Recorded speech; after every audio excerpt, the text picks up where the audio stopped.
And let's get to it. So, Max, I was studying you a little bit in the past few days.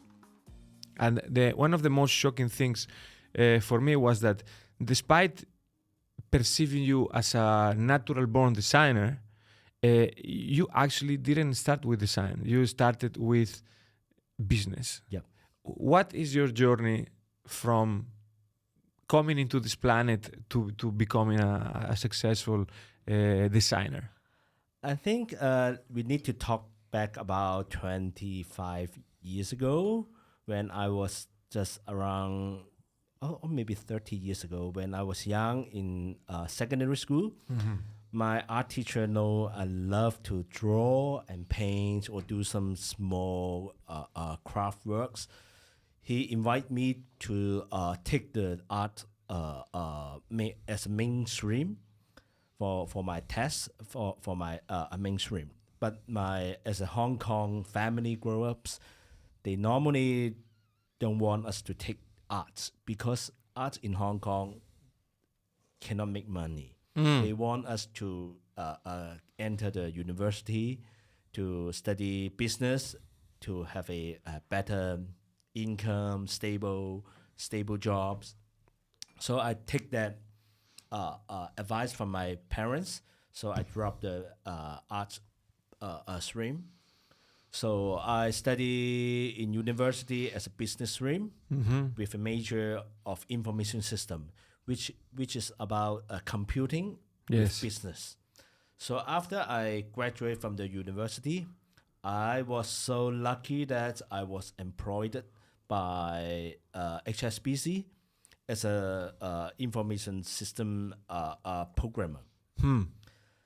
But on the first year, second year, it is totally terrible because the job is so boring.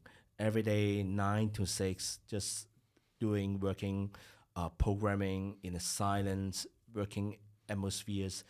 Every people just like putting head down, nobody talking, just doing the programming. Because we need to be very focused on every coding, every a sentence or every punctuation. But at that moment, after 1 year, I found my passion is not doing programming. I love design, no matter interior, graphic, products. At that young age, I want to study myself. Afterwards, I self-study from reading books, and I also take a lot of different seminars, and also took a night short course from Hong Kong to study some basic techniques and theory. And after maybe 1 or 2 years, I think I have to stop about the programming in HSBC because I found I cannot last for more than another 10 or 20 years doing that same kind of programming jobs. I want to have my own career path as design. So I talked with my parents. I want to quit, and they are half support or half reject because my dad he is a businessman in contracting side. So I talked with them. They also agreed to have own business. So at that moment, he want me to think about what to do. So at that moment, I was thinking, what can I do? So because my dad, they are doing some contracting work for some small house, small apartments in Hong Kong.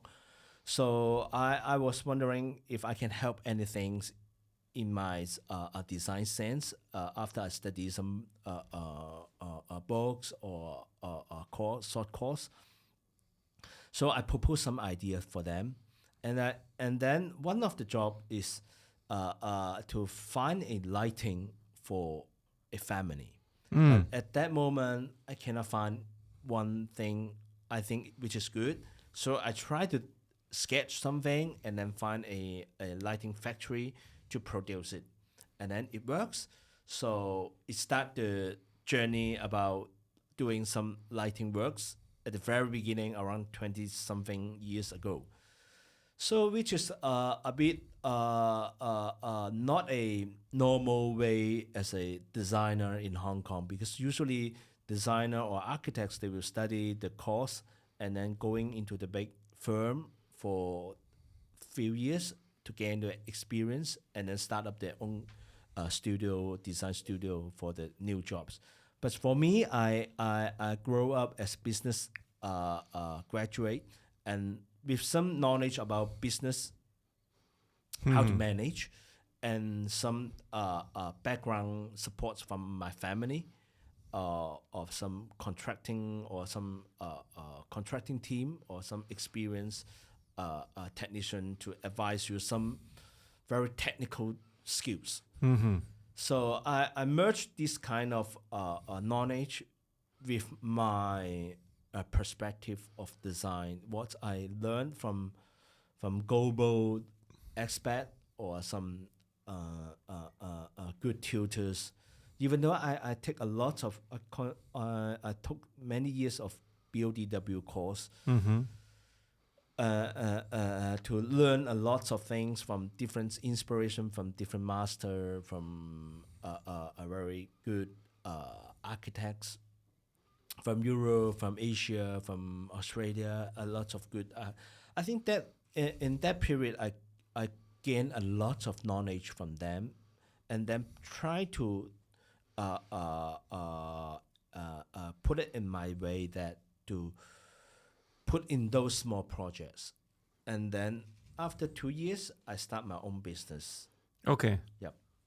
So it was something very organic. Yep. Do you regret not going to school, or are you happy the way you developed your knowledge? I will add as a premise, because this phrase might be let's say understood as a provocation. It's not. Let's say I'm a big believer that when you step out of academy and then you learn things on your own, you put an extra level of effort that allows you to go even deeper. Sometimes passion beats the obligation that I have to go to class, or the teacher has told me that I need to do some type of homework. Yep. Are you happy the way it went for you, or you would have started all the way back and do design from school or university? I think this is a good question that I always question about this, especially in last 10 years. But I think I don't regret that I take the business course, because when we start up our own business, we need to have some management skills and some business sense, how to make the business sustainable, and how to work with as a team, and how to deal with our client. I think all these things I learned from my university, which also established how I am right now. But of course, I may not grow up as a standard designer way to learn all the things from 3 years from the university, and then. But I think this is what I am right now. I somehow I think I'm quite open-minded, or just like an open book. We don't have a definite answer or question or definition about how to be good. But what we think is how we think we can be good enough for our projects, or in a different angles, which is not maybe not a standard way. But I think this one, which we can be different, and Yes. something creative should be different. I agree with you. And what about the staff? Let's say, what type of staff do you have? How is Max Lam Design nowadays?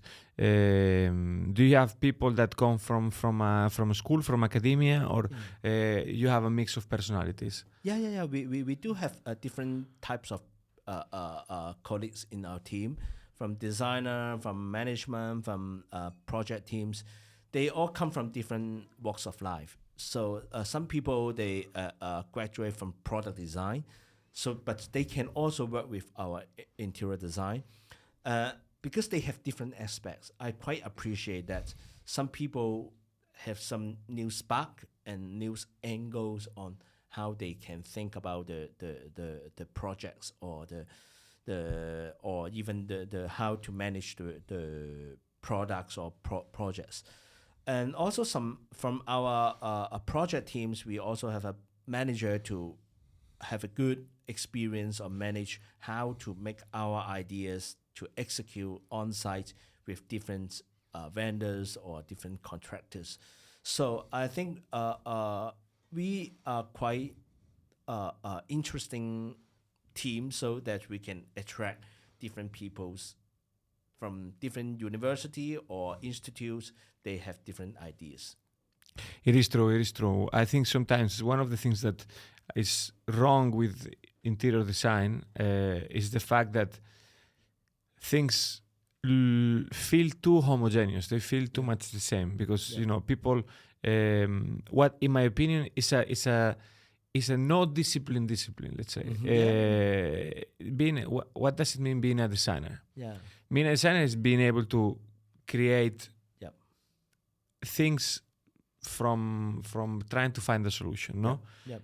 And that is a very wide definition. However, the the way society works is like the same with journalism, you know. Journalism is just someone that reports on something that happens, but that person can be an expert in economy, can be an expert in language, can be an expert in politics. It kind of like doesn't make sense that there is like a career in journalism itself. Like, what is journalism? For me, design. Like, look, I did a podcast a few weeks ago with Batten and Camp. They're a New Zealand couple that they make functional sculptures, and they're like product designers, but they're artists. And I tried to tell them, what do you feel that we are more, designer or artist? And they said, does it matter? Like, you know, we are at the periphery of all the concepts, and we can touch everything. You know, what do you think is, let's say, what are your views on how interior design industry works today? Let's say, what are the things that you like and what are the things that you don't like? For me, I think right now it is quite diversified because I think nowadays designer are quite more tends to be multi disciplinary. Yes. So we can touch on products, space, RPs, so we can collaborate with different artists so to generate some new ideas because we right now we have tons of information in the internet or even though the new generation of AI. So how we can think about the value of designer is to how to think about the solution on how to make good use of our perspective to implement to that specific projects for that story, that client background or culture. So it is quite, we need to study and discuss a lot of conversation with our clients. So what I think, back to your question, what projects we like or dislike. I think from my young generation, when I was young, I love to do everything, every project. Oh, what kind of projects come? I also want to take it. But right now, I tends to be more not to be too not necessary to take all the projects, but I think quality ones will be good for us because our team is not big, but we want to be doing something we enjoy and the client will be pleased and also they quite respect on what we propose to them. So which I think it need to take about some process from the beginning to right now.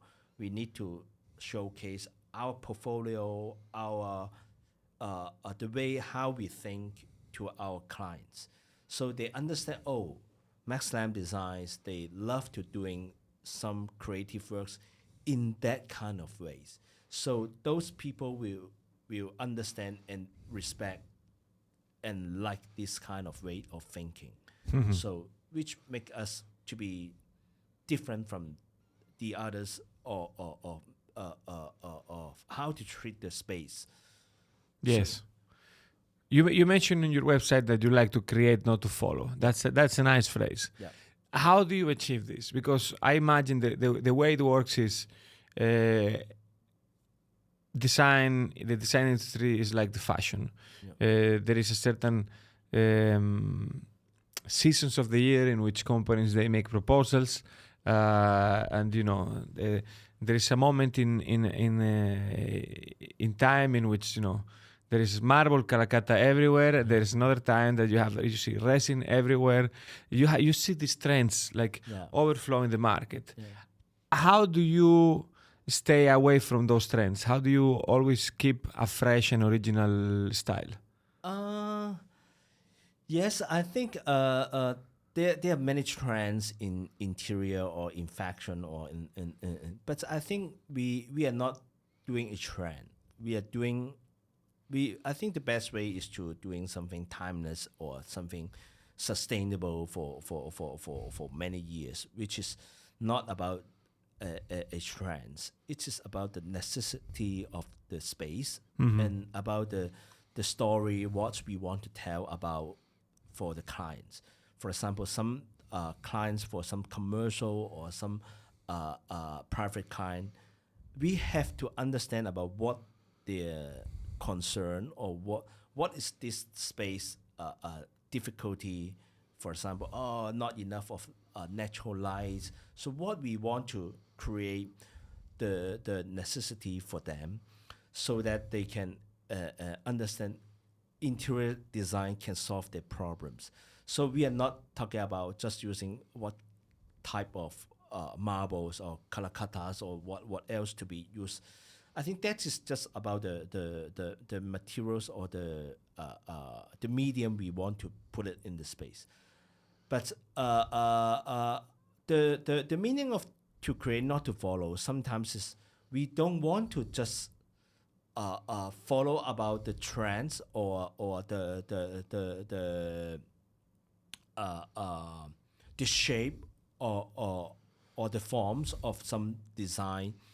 We want to back to the basic, to know about why we want to design in that way, and some message we want to bring it out through our design solution.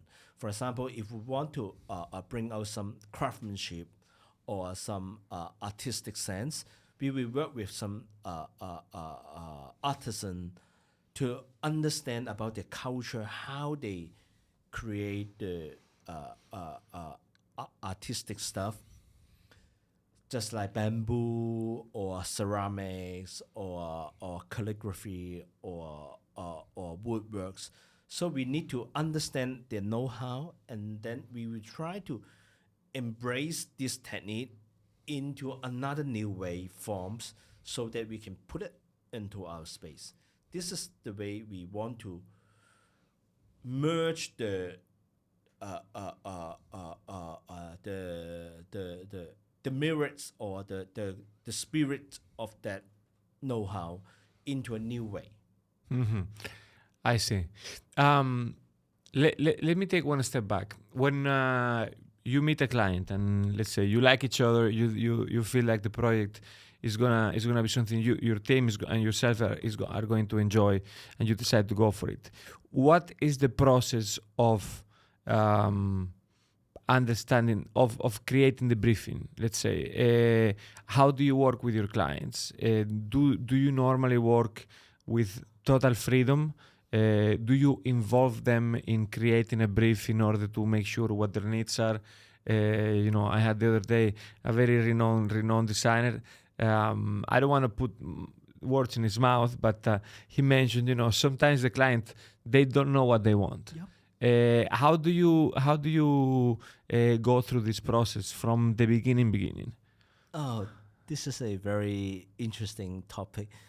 That I met some clients, they really don't know what they want at the very beginning. But what we want to propose is but we need to have a deep conversation with them to ask them a lot of questions to drill out what they need.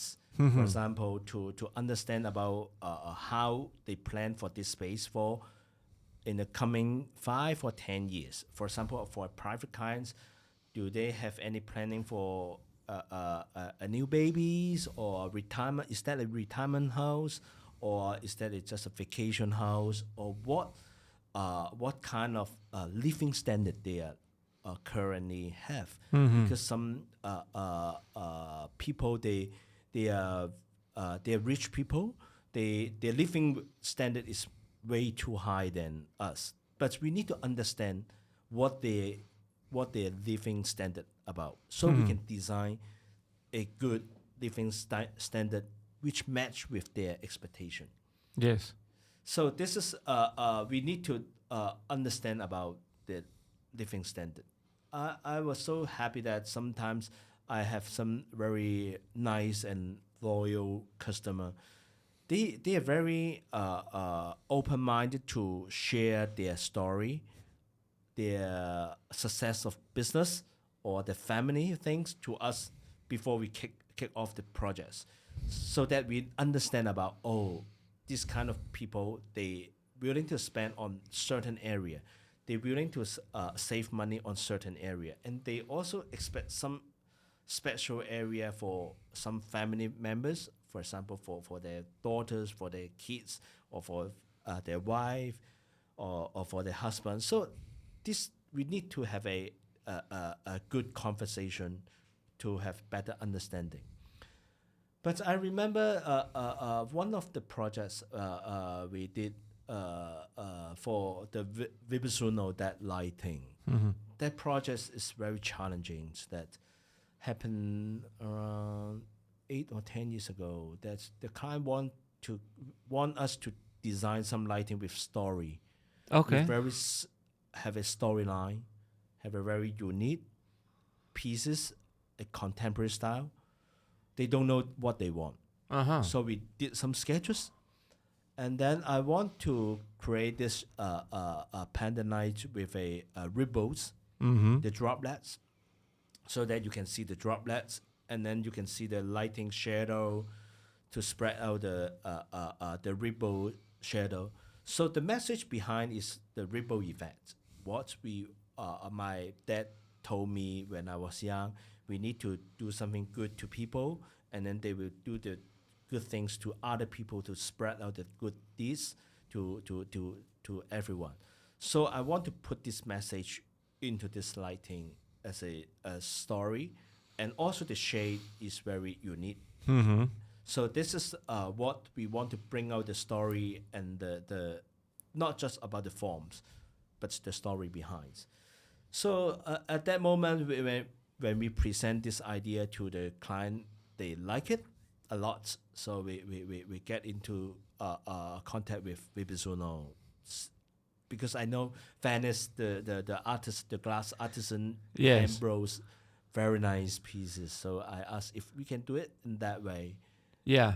So actually, that was one of the main things I wanted to ask you, because I am a lighting freak, and here you go. This is for people that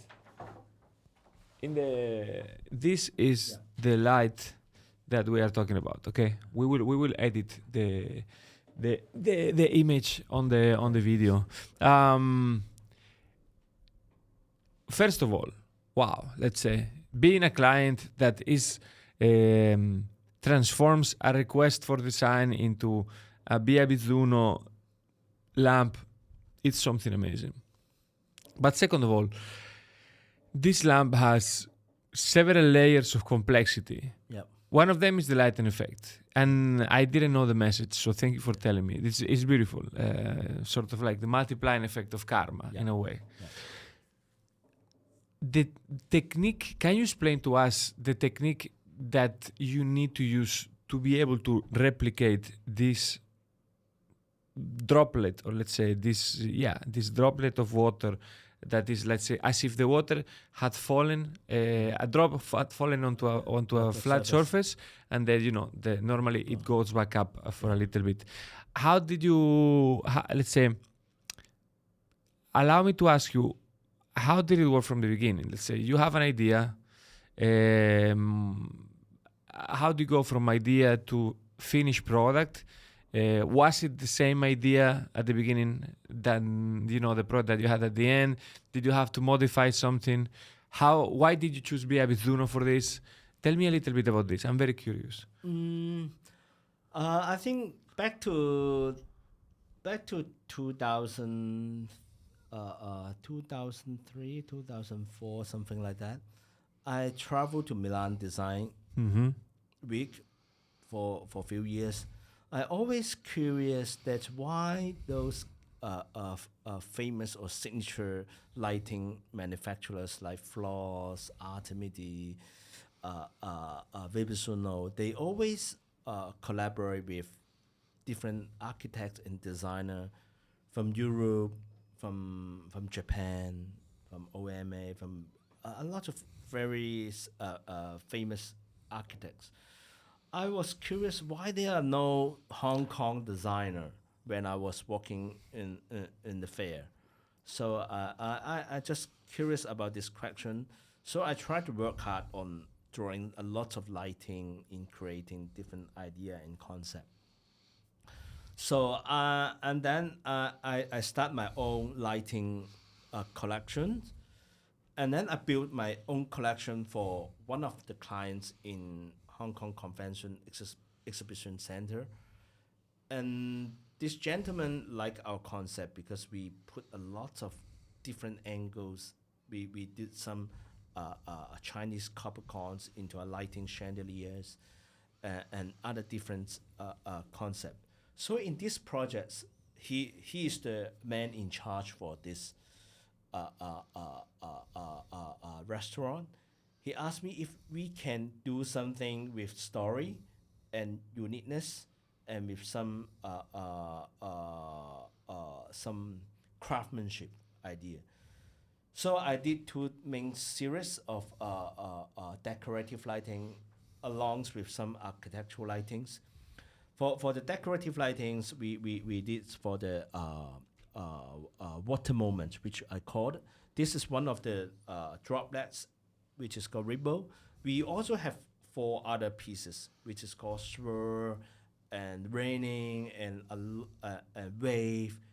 But I think this is the most iconic and the most beautiful one. The other one, they did it with this mock-up with only 1 pieces. And this one is the most, the first one we come out for this one. Around 3 months for the productions. Oh, wow. Yeah, it takes a very long time for production. So at that moment, the restaurant is about to open, but the lighting is not yet ready. So, but this one, they have, the Viabizzuno, they have the N55 system. They can plug it into different type of bulbs as a temporary lighting for the opening. After 1 month later, the lighting is finished, the glass is finished. They just change the glass shade here. So for the first one, this one it's almost come same as what we draw. So we didn't change anything. But the other 4 pieces, which they take lots of times, but they change it a little bit because of the difficulties of how to manage the shape in Venice. So the only way we can do it is to accept what they change a little bit on that moment. So this is called the water moment. We also have another interesting lighting design, which is called Ding Ding, because this restaurant is in Kennedy Town. Okay. So Kennedy Town, they still using 150 years the tram going along in the Hong Kong Island. So we take the tram rail. You can see on the floor there is a different type of tram rails, and I also take some research for some old tram ticket. So we use it. Sorry, 1 second. Sorry. There you go. Yeah. Yeah. So we use this form to see how we can change it into a three-dimensional shapes, and then adding some lighting on top of it. So this one will become the tramway chandelier in the ground floor. Nice. So this is what we want to bring the restaurant connecting with the community, with the historical tramway. Yeah. Beautiful. Going back to the Ripple, just for a second. So let's say, how did it happen, the collaboration with Viabizzuno? Because I imagine that, let's say, Viabizzuno is a company that number one, up until a few years ago, it was very focused around the personality of Mario Nanni. Yeah.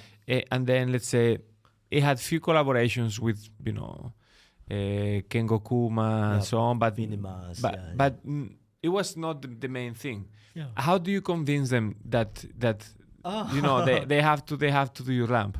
Yeah, it is very challenging. Yeah, we send a request to them. Of course, we also specify with some architectural lighting with Ribble for these projects. Also with some decorative lighting from Viabizzuno. And then I talked with them, and I also met Mario Nanni before. Okay. And I told them, I asked if we can customize some lightings based on some techniques I know, which they can produce it.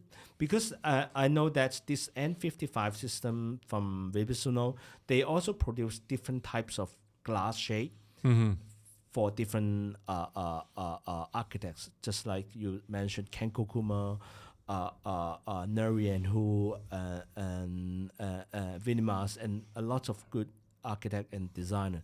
So I sent it drawings to them, and the rendering and the size, and they pass to their technical team. They study it, and they think it is feasible to make it. So they send back the pricing to our client, and the client accept that, and then they makes it happen. Nice. Is it still available for sale? Or? Yeah. Because I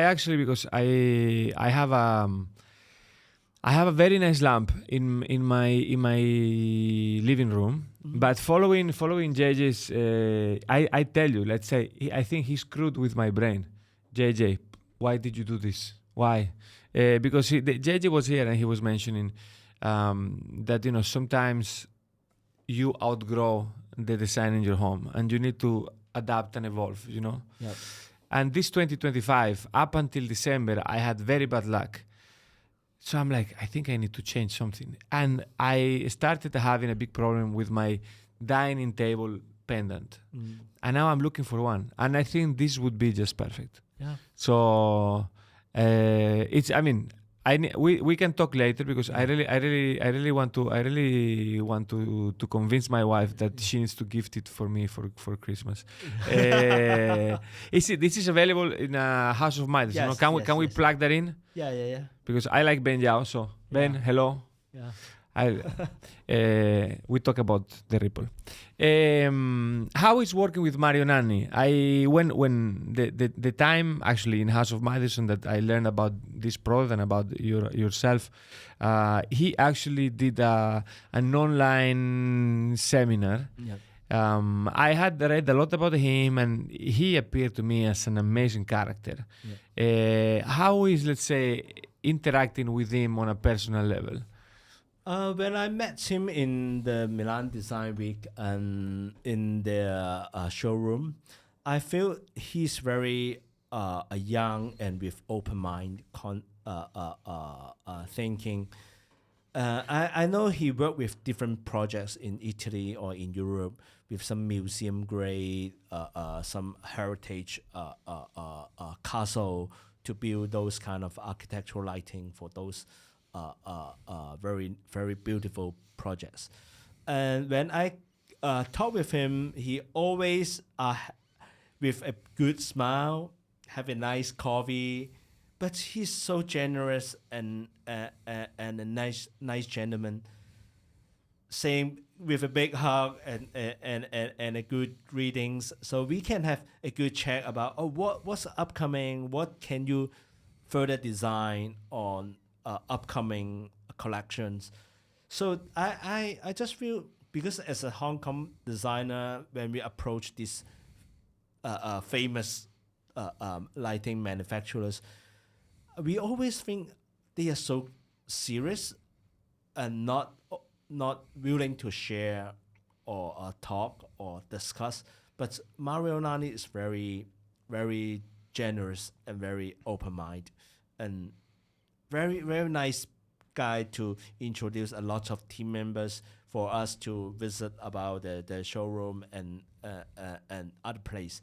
So I feel I think it is good and honor to work with their teams, and they are very professional in customization, which making me a lot easier to think about the difficulties, how to solve it. They have a good technical team to solve different types of lighting technical specification. That's amazing. That's amazing. Actually, that is normally a common denominator for very successful design companies. Up until September, I was working for BMW Italia, and the key, in my opinion, this success of BMW Italia is due to the fact that there is a building.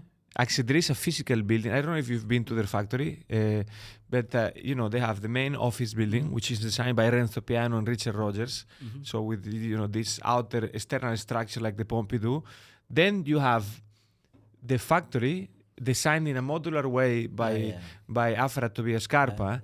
And in the middle, there is this concrete box done by Citerio, in which they host the Center for Research and Development, the CRS in Italian letters. And what it is mainly a building in which technicians make possible designers' imagination. Yeah. And this is why, at the end of the day, there is a story that Barbara and Oscar they went and they were given the chance to do the Tobii Ishii, which is one of the best-selling tables of the company, was one of the most iconic. And they presented a prototype, and the head of the center, he let's say leaned on it, and the table tilted. And they were like, oh no, we fucked up. Sorry, we screwed up because they're not gonna hire us anymore, blah blah. And they said, don't worry, we find a way. And they found a way to make it while keeping the design. So I'm very happy what you're telling me. I mean, it fits with the idea that I had of Viabizzuno, because they really managed to have commercial success while being really a very original quality lighting company. No, that's amazing. My wife is from very close to Bologna, so I hope that one day I can go and check the factory out, because I'm sure it's an amazing thing. You brought this small newspaper today that this is, let's say, 100% about Max Lam Design, isn't it? Yep. Tell me a little bit about it. Who did this? Who did this small magazine, Mercy magazine, about you? You said it was someone from Japan. Yep. So. Do we want to talk a little about the projects that are inside? What did they choose this? Let's say this project. What was the? If you had to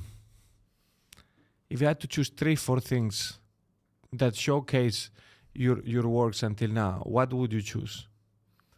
I think one of the projects, which is called Inward Journey, which is one of my favorite projects, which we did in 2018.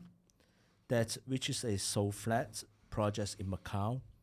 So we create the client is a Hong Kong developers. They have a development in Macau. They invite a Hong Kong designer to did for the interior design, and then they sell the flat together with the interior design. So we are invited to be the designer, but we proposed to the developer if we can do it in a contemporary Japanese style, because which is not quite common in a soul house or soul flat perspective. Because we want to doing something very cozy and very homey and very not to be very exaggerate, because the interior space will be going together with the interior design. So I want the buyer to be can feel about what we put it into different corners. So at that moment, we designed the space in lots of wooden panels, slats, a lot of different materials from Japan or in Asia.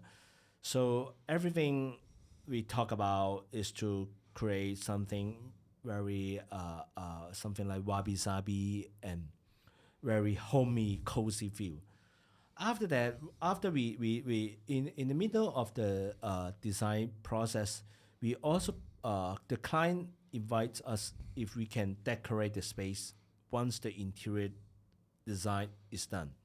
I said yes, and then I give them a proposal, and I propose to them I would like to not just buying the deco items, just like the vase or the tableware from the shopping mall. I want to invite some artists to doing their stuff, because I know there are lots of some good Hong Kong young artists in the market. They are doing some very unique and nice pieces of ceramics, of Sans Favor by Xavier, by Bicando, or some calligraphy.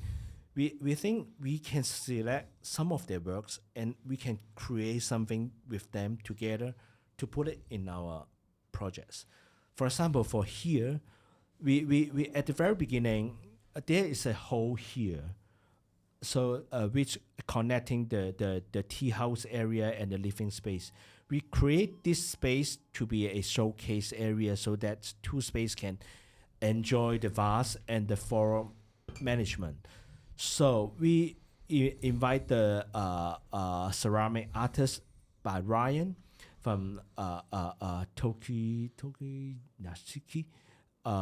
We want to have a unique pieces of vase to showcase at the middle of the space. So they know about the study about the 3D rendering, and I also visit their studio what we want to have it, so that we create the vase there, and we also invite the floral artists from Jane. So they bought another Japanese flora from Japan. Mm-hmm. And we also create with some line paintings from Raymond, from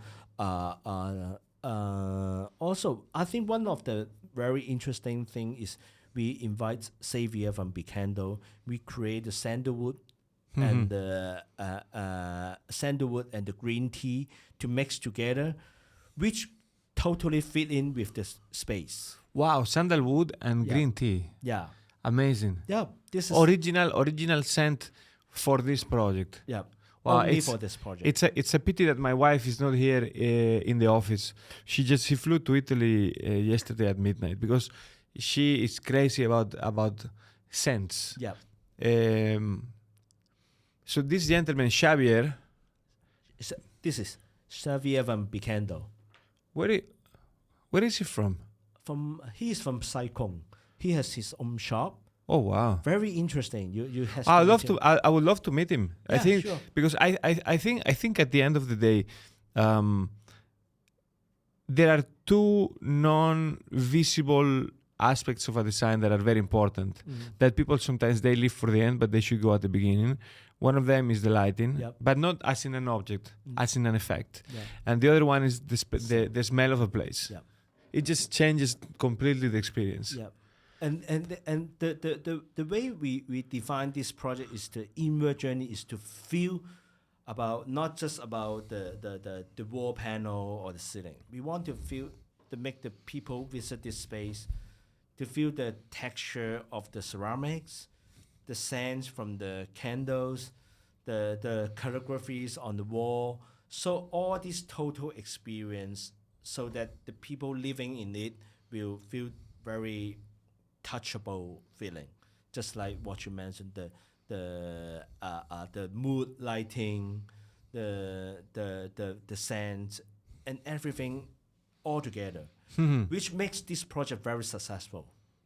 And this one also got the very happy that we got the Soulfat of the Year from Frames Awards. Nice. Yeah, very. The judging panel totally feel what we put it on these details items into the space, matching with the contemporary Japanese style. So it is very, very honored to have this project with a lot of good talented artists in Hong Kong. Which year did you do this show flat in? In 2018. 2018. It's a pity because I would love to visit it. Is there any project that you're working on right now that is, let's say, it's open to the public that me or someone in the audience can go and visit? For visit, I think maybe you can visit the other patisserie shops. Okay. Which is called Lifetastics, which we start in 2017 or 18. We did 10 branch of shops for them. So they are youngster to start up the business with watermelon cakes. So their signature is the layer cakes. Okay. We put the layer cakes as a main concept to build. This is the first shop we designed in the one in Tsim Sha Tsui.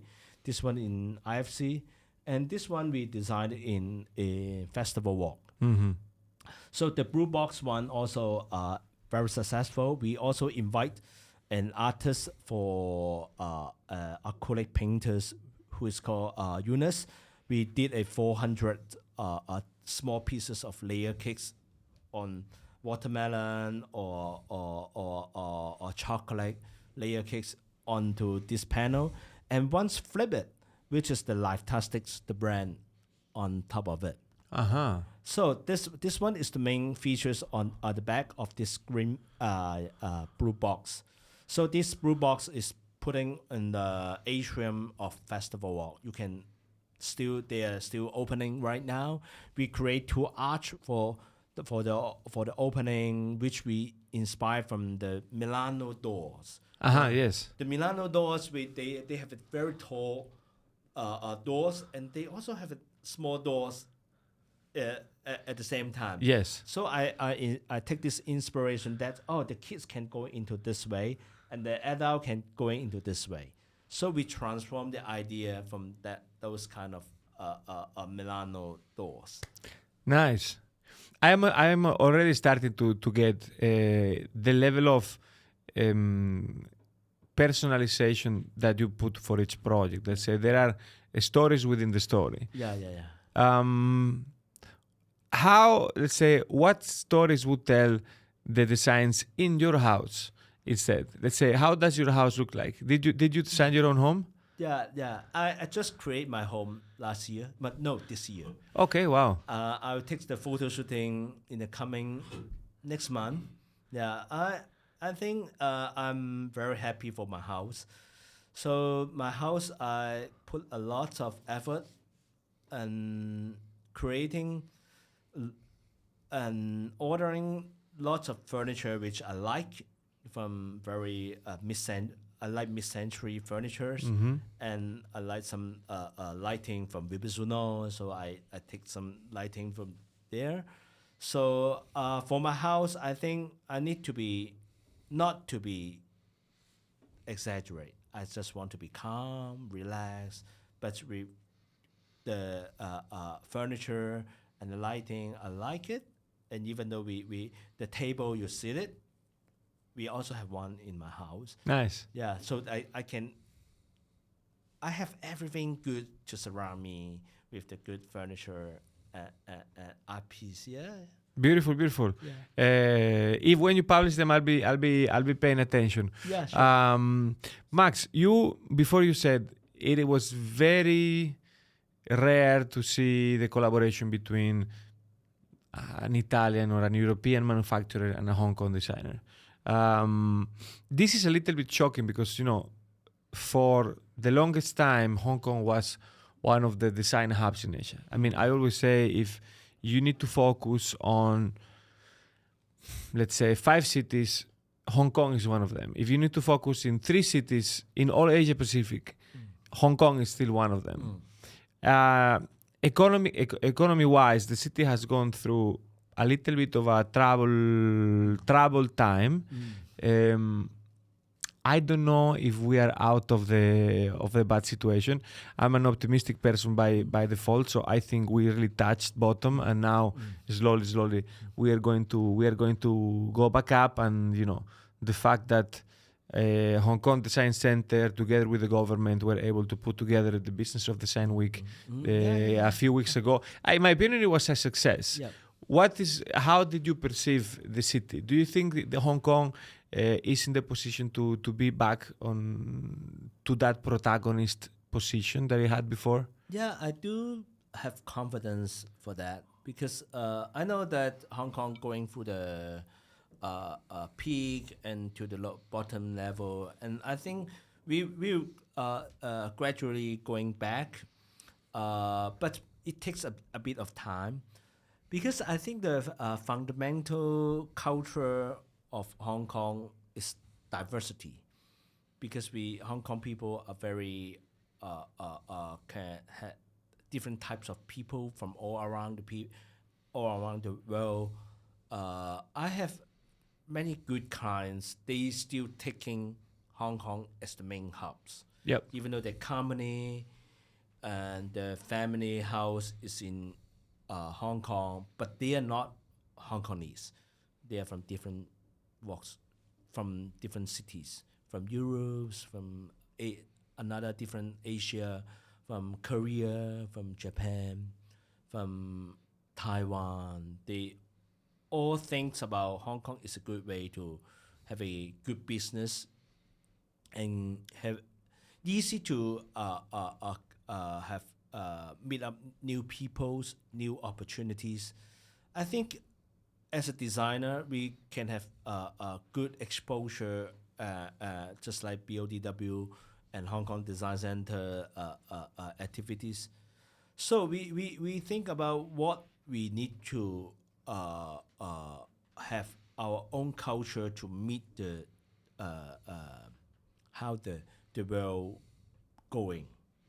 So I think I'm also optimistic. We will go back together in the previous period. Yes, we just need, the momentum to keep on going. I think Maison Objet was a small exhibition, but it was bigger than before. Yeah. Hopefully, it will get bigger. Yep. I think that maybe there is a chance.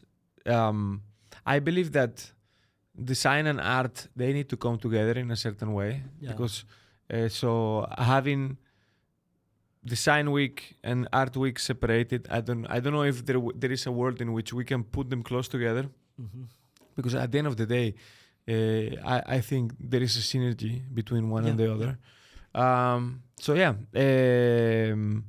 I ride with you on the optimism vehicle, Max. So we talked about the origins. We talked about some of your major works.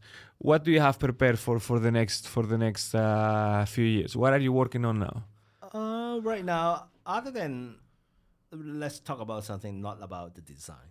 Yes. I think for me, right now, I'm very focusing on exercise. Okay. Exercise. I like lots of exercise, like running and trail running. I just finished 15 km running this morning. Nice. Yeah, in Victoria Harbour. I think it's just good from Wan Chai to Kennedy Town and back there, which is a very nice. But I think the why I want to talk about sports, because sports can make our mental thinking to be calm and self-talk to yourself, especially when you're doing alone. Yes. No matter running or trail walking or trail running, because it is tough. I like being tough because in that way we can have more clear mind to dedicate on our works afterwards. So I always want to share about the way when we are when I was standing on top of the mountain, I feel I'm so small, so tiny about from the world or from the universe. So making me to be more concentrate on how to work on the projects to be more dedicated or much better for the client, for better way for our client. So I do things about putting a good mental way to refresh and then work better on our works. Because when I was young, I'm not doing like this. I just work, fun, drink, meet a lot of friends, doing drinking overnight, crazy. But the lifestyle changed. Right now, at my age, I want to have a healthy life, exercising, dedication, and then have a good management of our jobs, and then have a good time with our friends, with my family, and that's just what I'm planning, and travel a lot. I love travel. I do solo camping in Italy after COVID. Wow, the experience is crazy. In the Alps? Where do you go? Not in Dolomites. Okay, in the Dolomites, yes. The Dolomites is amazing, beautiful. Yep. When we are walking along the big mountains, so I think the inspiration from nature, from travel or from a city run, which bringing me a lot of good inspiration. So I think I will still keep going on this practice, and then I think this make us to be a better man, for better works. So this is what I like to do. Bravo, I think it's an amazing message. Last year I was recovering from surgery in my knee. So I started my own company in 2019, and that year I ran my first half marathon, and it was what kept me sane. And then because of many different things, new kid, new job, new crazy job, knee that was giving me a lot of troubles, I stopped doing it. And I must admit, everything has been a little bit out of balance since. So 2026, I am probably, we will meet in one of those trails, because I'm going that definitely back to doing a lot of that. And in the meantime, we will also keep on doing episodes, because how can we not continue, David, with this level of guests? Max, you are a natural born podcaster, let me tell you. Really? It's an amazing conversation. It's an honor and a pleasure sharing this time with you, enjoying this time that you have gifted us, and for everyone out there, please check out his works if you haven't already. And amazing. Think about the Ribble for Christmas gifts. It's we'll talk about this later. Max, thank you very much. It's a pleasure. Thank you. Met you. Thanks for having me here. No. I'm a big fan. I was a big fan. I'm a bigger fan now. And many people in the audience will be as well. David, did we like the episode? All right. Thank you very much. Fist. Don't forget about my fist.